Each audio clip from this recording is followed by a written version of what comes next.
Welcome to Suresh kitchen vlogs. நம்ம இன்னைக்கு ஒரு அருமையான சிக்கன் ஸ்டார்டர் ரெசிபி செய்ய போகிறோம். என்னன்னு பார்க்குறீங்களா?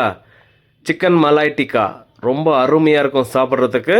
இதே மாதிரி சிக்கன் ரெசிபி நீங்களும் செய்யணும்னு சொன்னால் முழுசாக வீடியோ பார்த்துட்டு வாங்க. அப்போ தான் நம்ம எப்படி செய்யணும்னு தெரியும். அதை பார்த்து நீங்கள் செஞ்சு சாப்பிட்றதுக்கு யூஸ்ஃபுல்லாக இருக்கும்.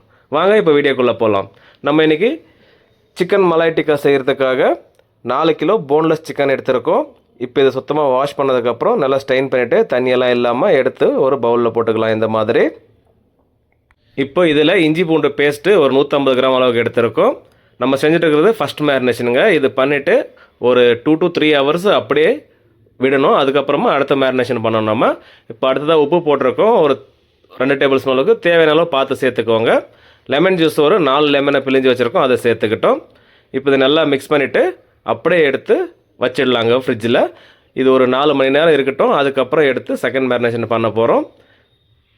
இந்த மாதிரி ஃபஸ்ட் மேரினேஷன் பண்ணுறப்போ அந்த சிக்கனில் இருக்கிற தண்ணியெல்லாம் ரிலீஸ் பண்ணிவிடும். அதுக்கப்புறம் நம்ம அது கொடுக்குற மசாலா சிக்கனில் நல்லா பிடிச்சிருக்கும். அதனால தாங்க ஃபஸ்ட் மேரினேஷன் பண்ணி கொஞ்சம் நேரம் விடணும்னு சொல்கிறது. இப்போ இது மிக்ஸ் பண்ணி முடிச்சுட்டுங்க எடுத்து ஃப்ரிட்ஜில் வச்சிடலாம்.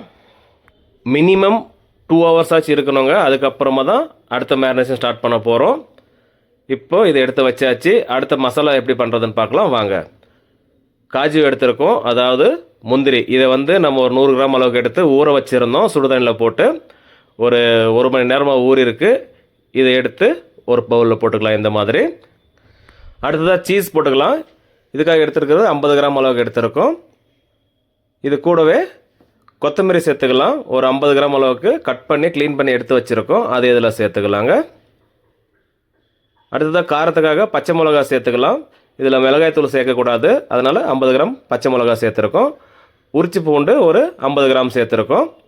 இப்போ இதெல்லாம் ஒரு மிக்ஸி ஜாரில் போட்டு அரைச்சி எடுக்கணுங்க. இது எப்படி அரைக்கணும்னாக்கா தண்ணி ஊற்றி அரைக்கக்கூடாது, க்ரீம் போட்டு அரைக்கணும். அப்படி இல்லைனாக்கா பால் ஊற்றி அரைக்கணுங்க. நம்ம க்ரீம் போட்டு அரைச்சி காமிக்கிறோம்.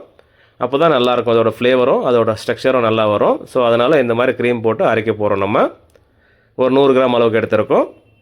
இது ஒரு பக்கம் அரைச்சி எடுத்துகிட்டு வரலாம். அடுத்த ப்ராசஸ் என்னென்னு பார்க்கலாம். 2 லிட்டர் தயிரை ஹேங் பண்ணி வச்சுருந்தோம். அது நல்லா தண்ணி எல்லாம் ட்ராப் ஆகி கெட்டியான தயிராக ரெடி ஆகிடுச்சு பாருங்கள். அங்கர்ட் ரெடி ஆகிடுச்சு. இப்போ இதை ஒரு பவுலில் போட்டு நல்லா மிக்ஸ் பண்ணணும். இந்த மாதிரி ஒரு க்ரீம் பதத்துக்கு வரணும். அதனால் இந்த மாதிரி ஒரு 5 நிமிஷம் மிக்ஸ் பண்ண போகிறோங்க. இதை அது ஒரு க்ரீம் பதத்துக்கு வந்ததுக்கப்புறம் உங்களுக்கே தெரியும். அந்த டைமில் நம்ம அடுத்ததாக மசாலாலாம் சேர்த்துக்க போகிறோம். இப்போ பாருங்கள் நல்லா மிக்ஸ் பண்ணி முடிச்சிட்டோம்.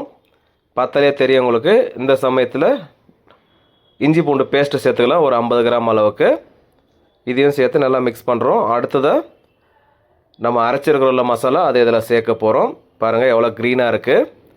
நம்ம 4 கிலோ சிக்கனுக்கு இந்த அளவு போதும், கரெக்டாக இருக்குங்க. இதில் சேர்த்துட்டு அப்படியே மிக்ஸ் பண்ணிக்கலாங்க. இதில் மிளகாய்த்தூள் சேர்க்க மாட்டோம். ஏன் மிளகாய்த்தூள் சேர்க்க மாட்டோம்னா இதோட கலர் ஒயிட்டாக இருக்கும். ஸோ அதனால் மிளகாய்த்தூள் சேர்த்தா அது கலர் மாறிடும்ல, ரெட் கலரில். அதனால தாங்க சேர்க்குறது இல்லை. பச்சை மிளகா போட்டிருக்கோம். தேவைப்பட்டால் ஒயிட் பேப்பர் யூஸ் பண்ணிக்கலாம். இப்போ தேவையான அளவு சால்ட் யூஸ் பண்ணியிருக்கோம், உப்பு.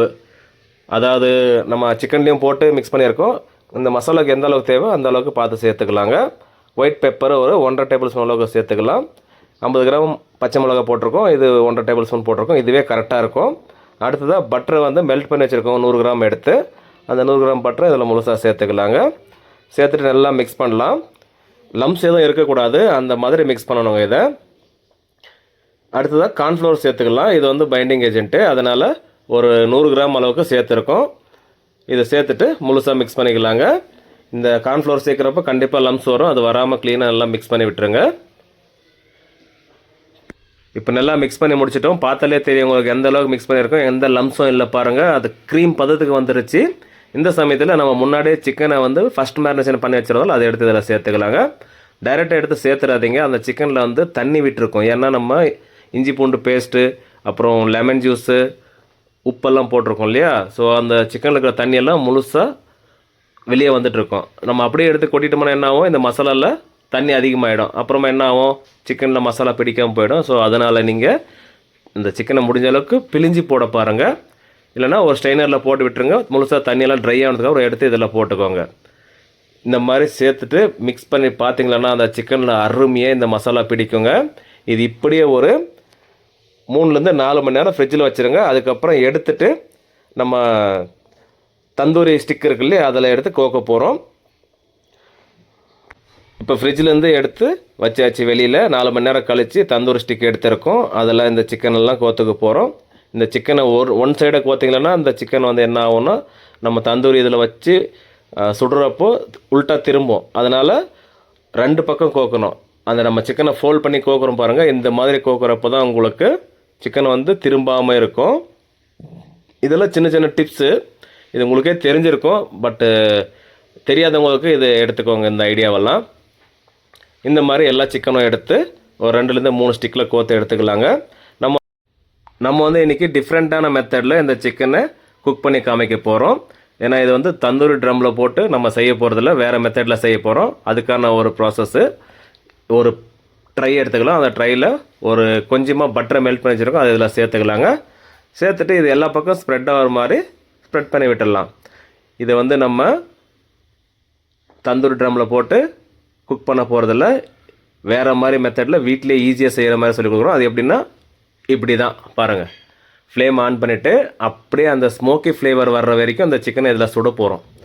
சுட்டுட்டு அப்புறமா அவனில் போட்டு குக் பண்ண போகிறோம், அதாவது பேக் பண்ண போகிறோம்.